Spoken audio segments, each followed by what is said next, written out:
Assalamualaikum warahmatullahi wabarakatuh. Kami dari kelompok 3 akan mempresentasikan mengenai decision making atau pembuatan keputusan. Berikut ini adalah anggota dari kelompok 3. Perkenalkan, nama saya Rosa Leilani Ambarwati dengan NIM 2004326192263. Perkenalkan, saya Siva Kurota Aini dengan NIM 2004326192262. Perkenalkan, nama saya Sinta Wahyu Marista dengan NIM 2004326192208. Perkenalkan, nama saya Vinaiti Anggreni, saya anggota dari kelompok 3, saya dari Offering L. Selanjutnya adalah mengenai manajer sebagai pembuat keputusan. Definisi dari manajer adalah seseorang yang bekerja melalui orang lain dengan mengkoordinasikan kegiatan-kegiatan mereka guna mencapai sasaran organisasi. Sedangkan pembuatan keputusan adalah serangkaian kegiatan yang dipilih sebagai penyelesaian dari suatu masalah tertentu. Definisi pengambilan keputusan menurut para ahli. Menurut Terry, pengambilan keputusan adalah pemilihan alternatif kelakuan tertentu dari dua atau lebih alternatif yang ada. Menurut Coates dan O'Donnell, pengambilan keputusan adalah pemilihan di antara alternatif-alternatif mengenai sesuatu cara bertindak adalah inti dari perencanaan. Menurut Hyman, inti dari sebuah perencanaan adalah pengambilan keputusan suatu pemilihan cara bertindak. Sedangkan menurut Hasibuan, pengambilan keputusan adalah suatu proses penentuan keputusan yang terbaik dari sejumlah alternatif untuk melakukan aktivitas-aktivitas pada masa yang akan mendatang. Tingkatan manajer. Tingkatan manajer ini terbagi menjadi 3 bagian. Yang pertama yaitu manajemen lini pertama, first line management atau sering disebut dengan manajemen operasional, merupakan manajemen tingkatan paling rendah yang bertugas memimpin dan mengawasi karyawan non-manajerial. Yang kedua, manajemen tingkat menengah, middle management, bertugas sebagai penghubung antara manajer lini pertama dengan manajemen puncak. Yang ketiga yaitu manajemen puncak, top management, atau biasa disebut dengan executive officer, bertugas untuk merencanakan kegiatan dan strategi perusahaan secara umum dan mengarahkan jalannya perusahaan. Terakhir yaitu mengenai peran manajer. Peran manajer dirumuskan sebagai suatu rangkaian perilaku yang teratur, yang ditimbulkan karena suatu jabatan tertentu atau karena adanya suatu kantor yang mudah dikenal. Mitch Bird, seorang ahli riset ilmu manajemen, mengemukakan bahwa ada 10 peran manajer yang ia kelompokkan ke dalam 3 kelompok, yaitu yang pertama, peran antar pribadi. Peran ini melibatkan orang dan kewajiban lain yang bersifat seremonial dan simbolis, yaitu berupa berperan sebagai anak buah, pemimpin, dan penghubung. Yang kedua yaitu peran informasional, sebagai pemantau dan penyebar informasi, serta peran sebagai juru bicara. Yang terakhir yaitu peran pengambilan keputusan. Peran ini sebagai seorang wirausahawan, pemecah masalah, pembagi sumber daya, dan performa. Selanjutnya, saya akan menjelaskan mengenai keterampilan manajer. Keterampilan manajer yang pertama yaitu konseptual. Konseptual memiliki keterampilan untuk membuat konsep ide dan gagasan demi kemajuan organisasi.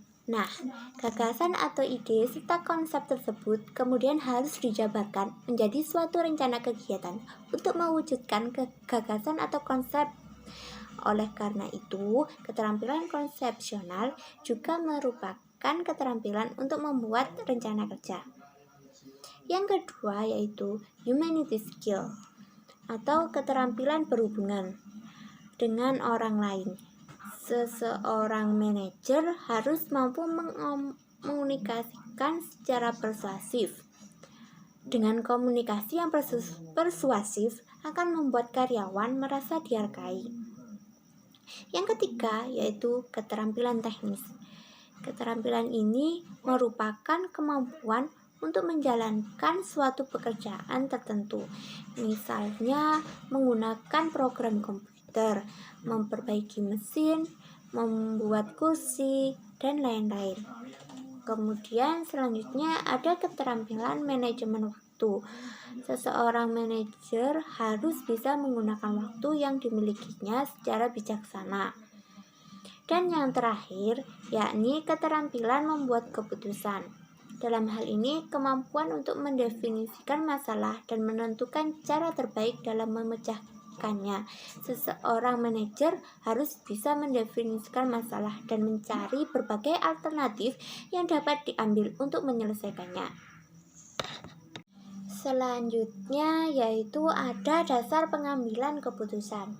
Dasar pengambilan keputusan yang pertama yaitu berdasarkan intuisi. Keputusan yang diambil berdasarkan intuisi ini cenderung bersifat subjektif, yaitu mudah terkena sugesti dan pengaruh dari luar. Akan tetapi, sifat subjektif ini terdapat beberapa keuntungan, seperti pengambilan keputusan oleh satu pihak, sehingga mudah untuk memutuskan dan keputusan lebih tepat untuk masalah yang bersifat kemanusiaan. Akan tetapi, ada hal negatif lainnya, yakni pengambilan keputusan ini sulit diukur kebenarannya karena kesulitan mencari pembandingnya. Dengan kata lain, hal ini diakibatkan pengambilan keputusan intuitif hanya diambil oleh satu pihak saja, sehingga hal-hal yang lain sering diabaikan. Yang kedua, yakni pengambilan keputusan secara rasional. Keputusan yang dibuat berdasarkan pertimbangan-pertimbangan rasional yang lebih bersifat objektif. Selanjutnya yaitu pengambilan keputusan berdasarkan fakta. Sebelumnya, dalam hal ini kita harus mengumpulkan data untuk membuat sebuah informasi. Data harus diolah lebih dulu menjadi informasi yang kemudian dijadikan dasar untuk pengambilan keputusan. Selanjutnya, pengambilan keputusan berdasarkan pengalaman.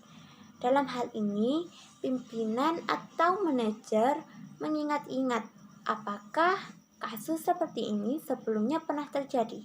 Jika ternyata permasalahan tersebut pernah terjadi sebelumnya, maka pimpinan tinggal melihat apakah permasalahan tersebut sama atau tidak dengan situasi dengan kondisi saat ini. Jika masih sama, kemudian dapat menerapkan cara yang sebelumnya untuk mengatasi masalah yang timbul saat ini.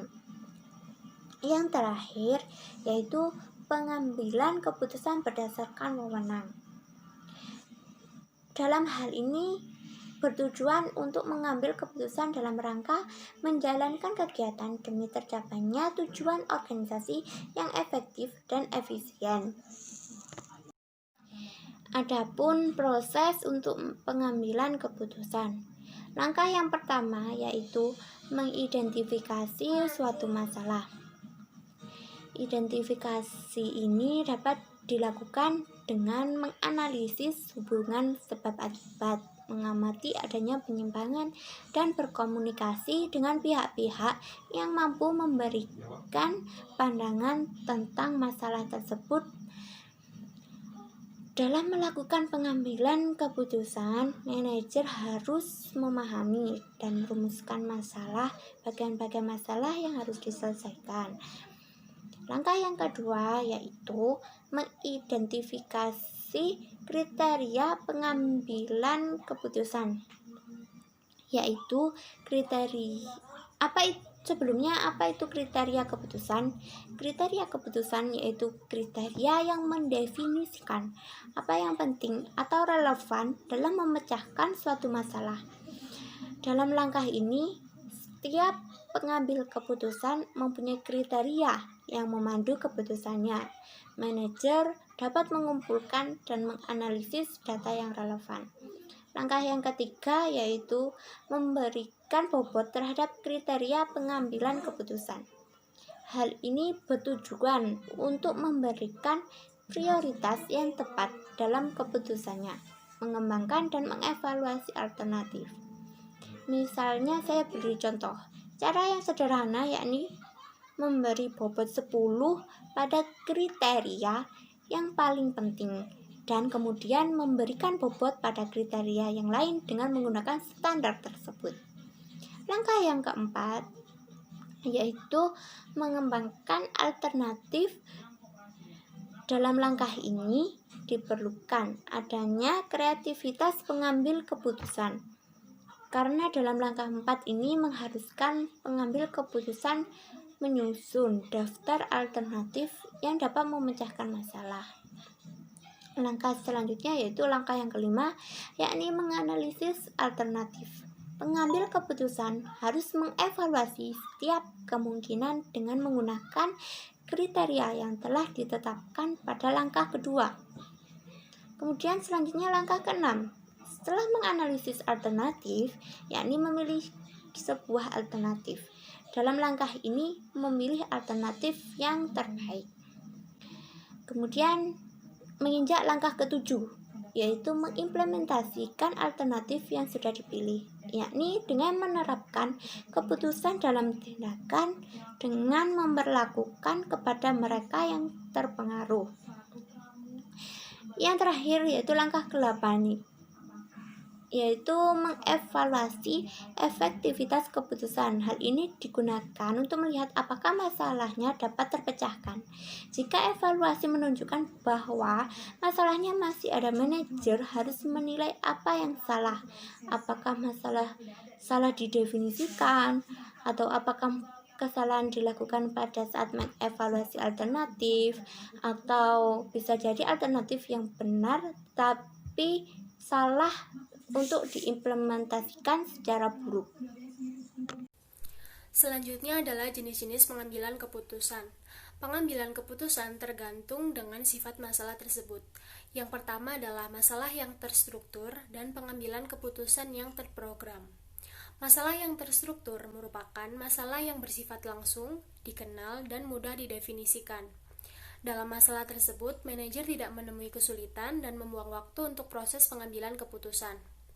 Solusinya biasanya jelas, atau setidaknya dikurangi menjadi beberapa alternatif yang tidak asing dan sudah terbukti berhasil di masa lalu. Sedangkan keputusan yang terprogram adalah sebuah keputusan berulang yang dapat diatasi dengan pendekatan rutin atau kebiasaan. Tahap membuat alternatif dari proses pembuatan keputusan tidak ada atau hanya diberikan sedikit perhatian. Keputusan terprogram banyak diandalkan oleh manajer tingkat bawah karena masalah yang mereka hadapi sudah lazim atau berulang. Manajer bergantung pada salah satu dari 3 keputusan yang terprogram, yaitu prosedur, peraturan, dan kebijakan. Prosedur adalah serangkaian langkah berurutan yang digunakan manajer untuk menanggapi masalah yang terstruktur. Setelah mengetahui masalahnya, maka dapat diketahui prosedurnya. Selanjutnya adalah peraturan. Peraturan adalah pernyataan eksplisit yang memberitahu manajer apa yang boleh dan tidak boleh dilakukan. Aturan sering digunakan karena mudah diikuti dan memastikan konsistensi.